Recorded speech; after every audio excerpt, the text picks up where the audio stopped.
Hello, I am Reverend Irene Smith, and I'd like to welcome you to Generationally Speaking.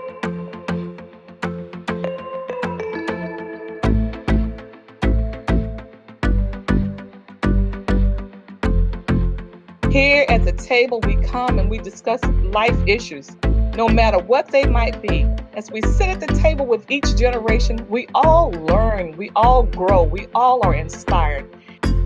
Yeah, yeah. Yeah, yeah. Generationally Speaking. Hello, I am Reverend Irene Smith, your host for Generationally Speaking, and I'm glad to have you here with me this evening. Certainly, we always have some fantastic guests, and they always bring to the table their life journey, which we all can grow from. It is at the table when we all come and sit together of every age group that we can learn, that we can grow, and we can become better. So I'm excited today to welcome to you and to introduce to you as well, Deontay Lewis. Hello, Deontay. Hello, Reverend Smith. How are you doing? It's good to see you. Good to see you. Deontay and I met at the International Leadership Summit. We were sitting there together on the couch, chit-chatting, and you know I ain't shy about talking to folk. And of course, I'm going to ask him, you want to be on my show? And he said, I would certainly like to be on your show. I was like, okay. So we're going to go back to that leadership summit and talk about, first of all, Deontay is out in California. So tell us a little bit. Did you grow up in California? Is California your home? Yes, California is my home. Before I begin, I just want to say thank you to Reverend Smith and her partner. I think what you all are doing is amazing. And I think that you all are called for such a time as this. So it's a blessing to be here.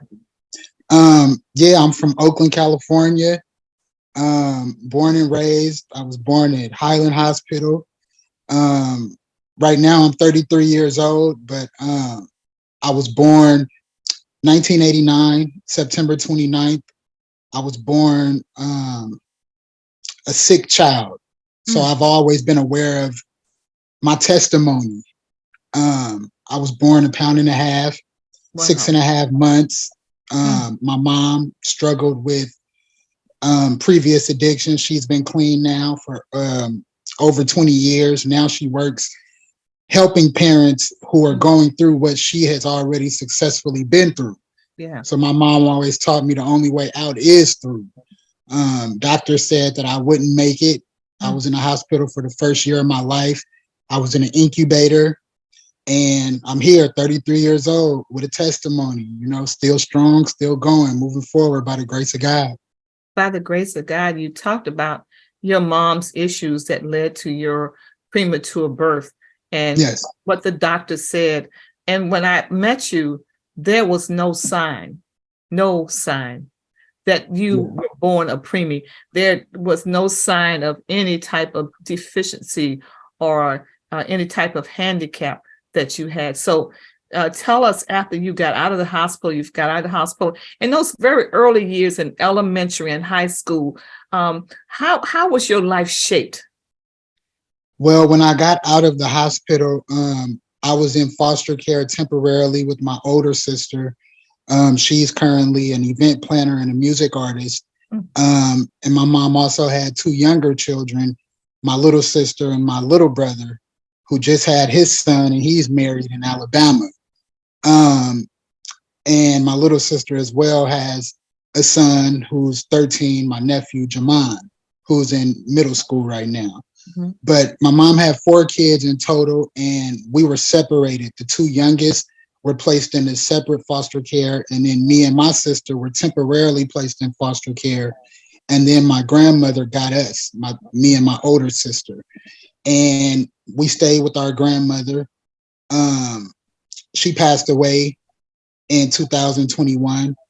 And until my mom got back on her feet, we stayed with her in Vallejo, which is another city a little bit outside of, or you could say it's a part of the Bay Area, but it's a different county than where we came when we got back with our mother. Right. But yeah, we stayed with my grandma in the city of Vallejo. I want to That's where talk a little bit about that, staying with your grandmother, because it's okay. important that we talk about our tribe, those people who are around us, who help to shape us and to mold us. And so Yeah. when you all got out, coming out, just going into foster care in itself is trauma. And then, Yes. coming, not knowing and uncertain about what's going to happen. The only person you have to hold on to is your sister. And the only person she has to hold on is her brother. But then Yeah. your grandmother comes to the rescue. Your grandmother takes you out of foster care, and she decides, Yes. okay, I'm gonna raise these children the best I can. So tell Yeah. us about having that grandmother's love. Well, all of us, whether we're on the East Coast or the West Coast, we all originally, speaking of tribe, as Black people, as African Americans, we all migrated from the beautiful South. So my grandma, she's originally from Little Rock, Arkansas, and she was no stranger to struggle. She got married and built a beautiful life for her. She had, I believe, 9 children, my mother included. Got married, had a beautiful home, which she lived in until her passing. But she was originally from Little Rock, Arkansas, and her parents gave her away due to the circumstances around her birth. So we've always been a family of resilience, a family of faith, and a family of perseverance, no matter what the odds are. You know what I mean?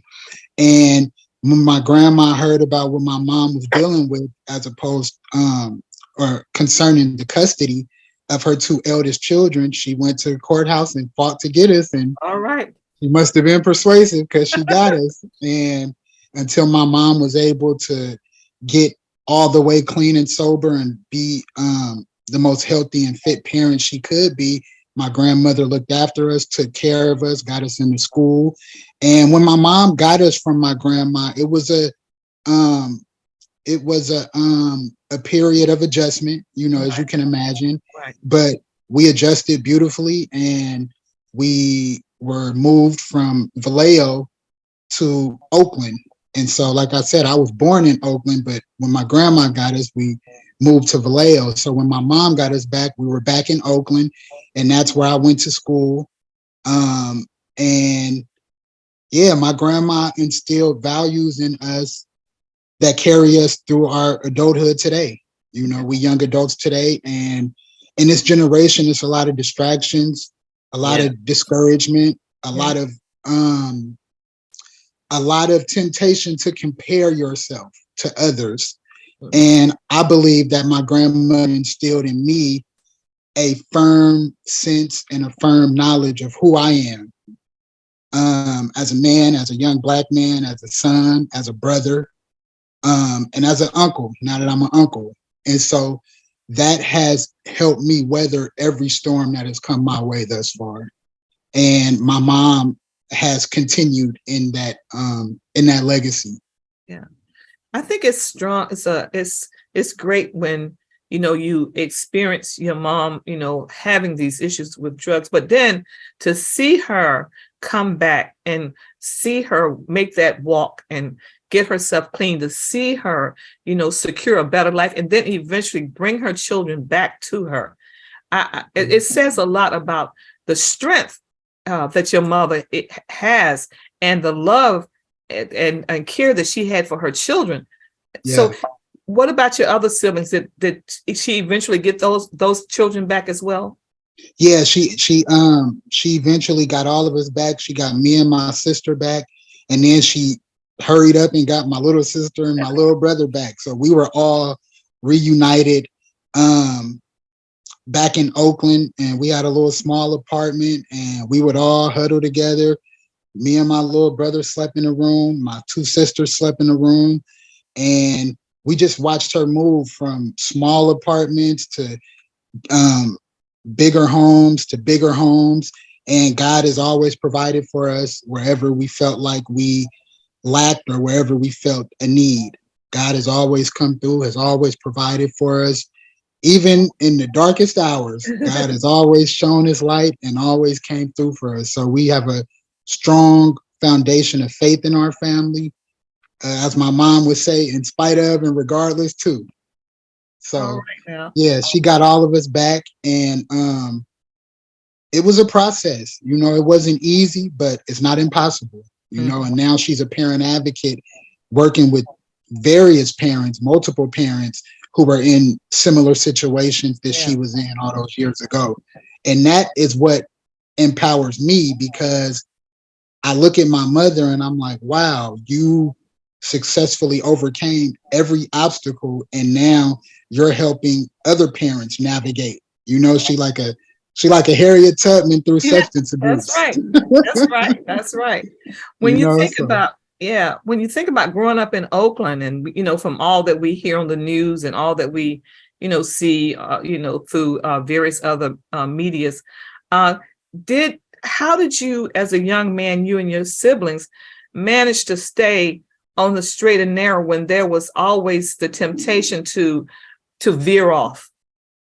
yeah. Well, as I mentioned before, that's an excellent question, because as I mentioned before, it's easy when you're growing up to just fall into the trap of comparison, to feel like you're less than because you might not have this or that as comparative to somebody else that you go to school with. Or me growing up without a father in the home, it was easy for me to compare myself to a lot of my friends growing up and associates who had their father, you know but I believe that the best way to fight that and counter that mentality and mindset is to really, really look around at what you do have. Yeah. And if you begin to count your blessings, you don't have time mentally to compare. You're too busy counting your blessings. A grateful heart goes a long way. Ooh, And so I feel like I was more, I was always more focused on gratitude than comparison. Even in times where I did fall into the trap of comparison, I always was brought back to gratitude. And I think that is something that has sustained me thus far. wow. Because, if you talk to a lot of people who fall into like a life of crime, or they fall into a life of deception, even, a lot of it stems from feeling like they are not enough inherently or intrinsically. They feel like I'm not enough, so I need to do this. I need to, you know, rob Peter to pay Paul, so to speak, or I need to lie to this young woman, or I'm not enough as I am. And knowing who God is, and knowing that our Heavenly Father has equipped us with all the tools we need, and also having the foundation of a family behind you that is there to remind you, no, you've been through this, but this doesn't define you. Mhm. And you have the choice, and you have the chance to move forward from what you've been through, even more well equipped because of what you've been through. It doesn't have to break you down. And if it does break you down, let that be temporary, because God is always building us up. God, as always, I hear the strength uh, and the faith that you walk in. Your siblings, do they have this same strength and this same faith that you walk in? Yes, ma'am, they do. Yes, they do. My little sister, she is considered a firecracker for Jesus. We come from the ghetto, Oakland, home of the Black Panthers. A very self-respecting community, but also a community that is self-defeating at the same time. So you have to really, really know what sets you apart, and faith always sets you apart in any community. Mm, In any community. And it's not so much about the religiosity of it, it's about having a relationship with God, having a relationship with Jesus. Because when you look at Jesus's life, his entire life, or that of any of the disciples, they all, or any of the heroes of faith, as they say, they all were surrounded by obstacles seemingly bigger than them, seemingly insurmountable, right? And Jesus' life was nothing but love, kindness, compassion, and most of all, sacrifice. yeah. Sacrifice, sacrifice, sacrifice. And Jesus always is an eternal example to us that when God puts you in a place where you might have to sacrifice something, he will always bring it back around full circle because he will get the glory. Yeah. And if he's going to get the glory, he won't bring you to it without being able to bring you through it. You just have to know that and believe that and stand on that. My little brother, he's in Alabama.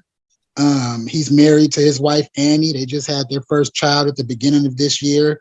My little nephew, Axel, excuse me. He is a praise and worship leader at his church. My Wow. little sister, she does praise dances at her church. And my older sister, she is a singer, a songwriter, but she's getting back into doing praise dancing herself.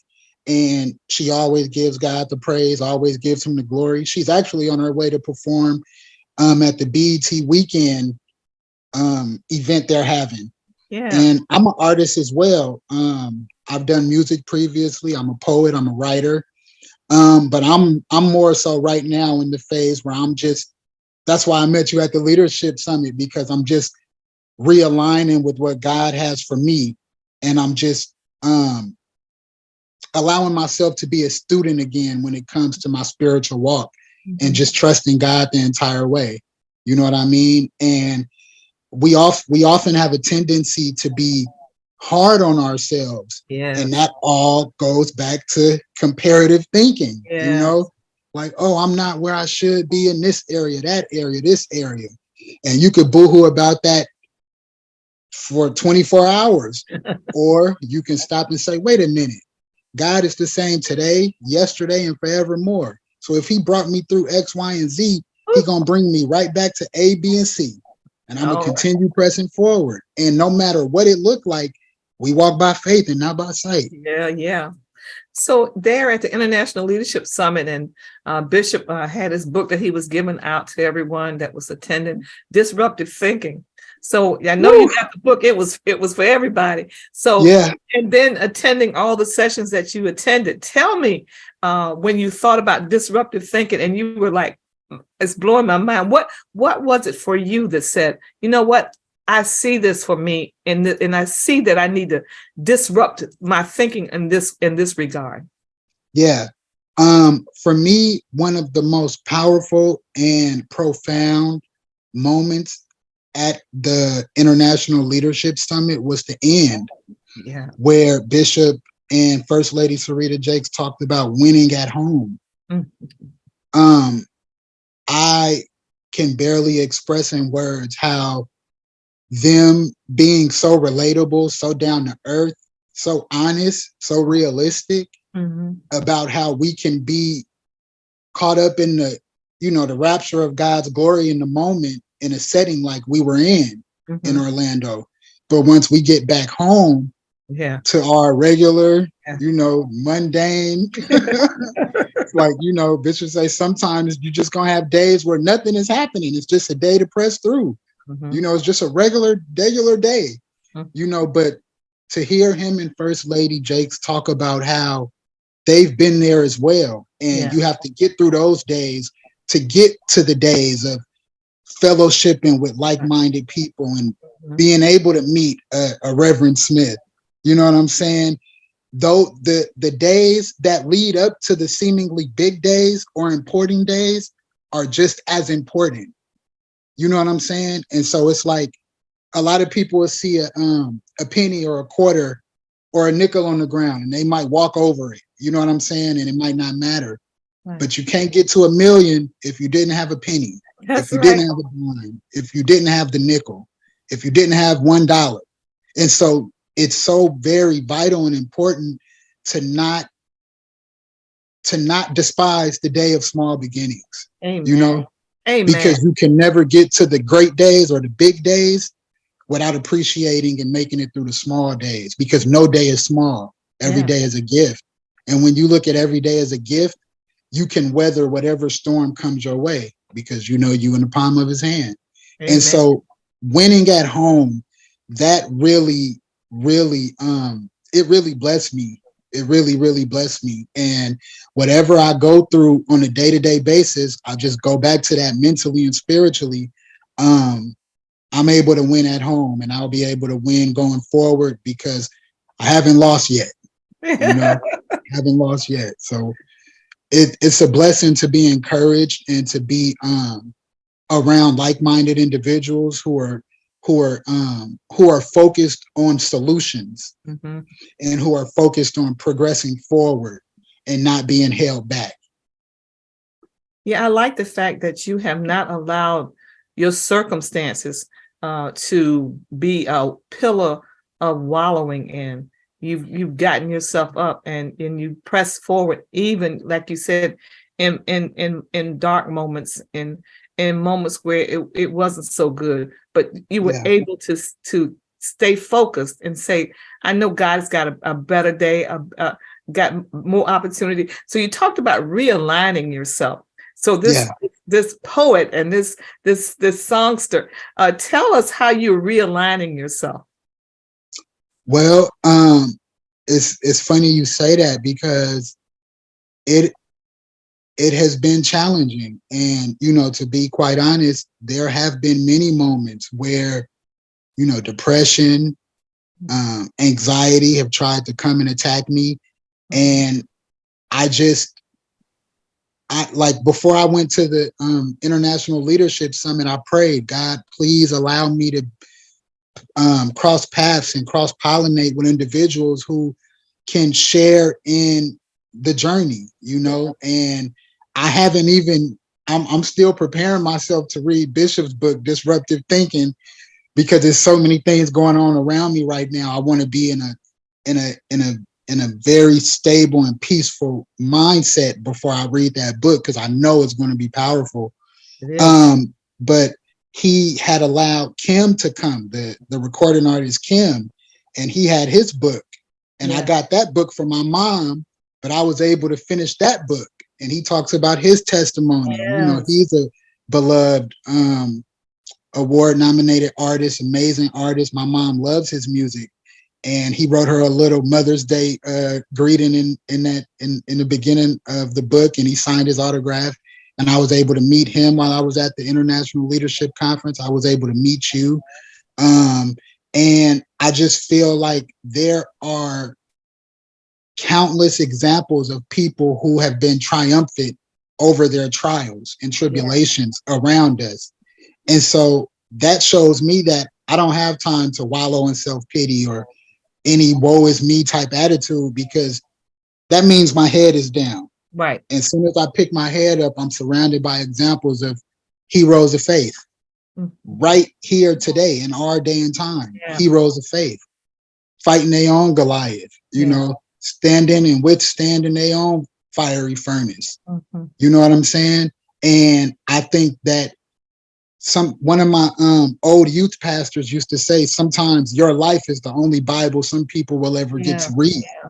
Yeah. And so to be surrounded in an atmosphere full of faith like that, Mhm. not fear, not unforgiveness, not, self-doubt, self-pity, but purpose and progress and pushing forward and knowing who we are as a people and knowing that, we shall overcome, we can overcome, and guess what? We are overcoming. Yeah. But it's individual before it's collective.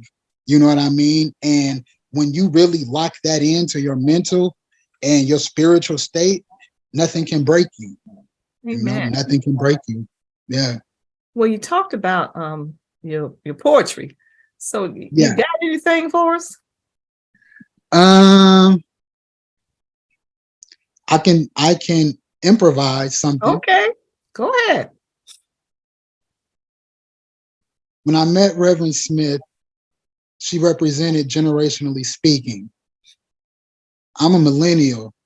Some days I get caught up generationally thinking. We walk by faith, not by sight, generationally blinking. Sometimes we feel like the doubts will weigh us down until I remember God didn't put us here to be generationally sinking. I thank God for Jesus, and I thank Jesus for his heavenly Father. I thought I would fall many times, but God always continues to pull me further. Sometimes I think, why bother? But I am my brother's keeper. I keep going every day. Purpose, even if I'm not a preacher. Hey, you know what? You did that thing on the spot. And that was excellent. That Thank was you. excellent. That was excellent. So, as you think about your future and what you want to do, what is it Yeah. that Deontay sees himself? What's your goal for 5 years from today or 10 years? What venue? Where do you want to be? Well, I've thought about that, and I could see myself writing a book. Mhm. I could see myself becoming a motivational speaker, you know, speaking at like a TED Talks. Mhm. I could see myself helping young Black men in the inner city. Mhm. I could even see myself doing prison ministry, Mhm. you know, because I've been blessed and covered by the Most High. I don't have a criminal record, you know. Other things have tried to come and knock me off, as my mom would say, my square. But yeah, that is something that I'm very proud of, because a lot of people become statistics, you know what I'm saying? And that's something we constantly have to fight against, you know, and it's not something to shy away from, you know. As Bishop said, men lie, women lie, numbers don't lie. So, you know, we have the power and we have the vision. Without a vision, the people perish. But I believe as long as we can hold on to our purpose and our vision, we can change any negative into a positive that we see. And so I'm just really remaining open-minded, because I don't know where God will take me going further, but I know that I'm called as a leader in this time. That's why I had my hat on, you know, valiant leader, you All know. right. And I got this hat when I was at the conference, and it just really spoke to me. And that is somebody who has the tenacity and the fortitude to remain disciplined enough to move forward and not be broken down by life. And so I feel like I'm just called to be a voice in any wilderness, wherever I can be, whether that's one-on-one or to a larger collective. But I'm just thankful, grateful, and humbled by God to still be here and still be in my right mind, to still have the right heart, and to still be able to seek God humbly, no matter what. I think that is phenomenal. And I really could see you. And I'm waiting to read that book because it's going to be good. You need to write that book. And then I can see you doing a TED Talk. I can see you on the main stage leading a men's conference and a young men talking to them about the trappings of life that are out there and helping to guide them. I can see you just encouraging someone that it doesn't matter how your life starts. It really doesn't. What matters is what you do with your life. And if you can choose to dwell on, I didn't have this, I didn't have that, or you can choose to say, God blessed me with so much.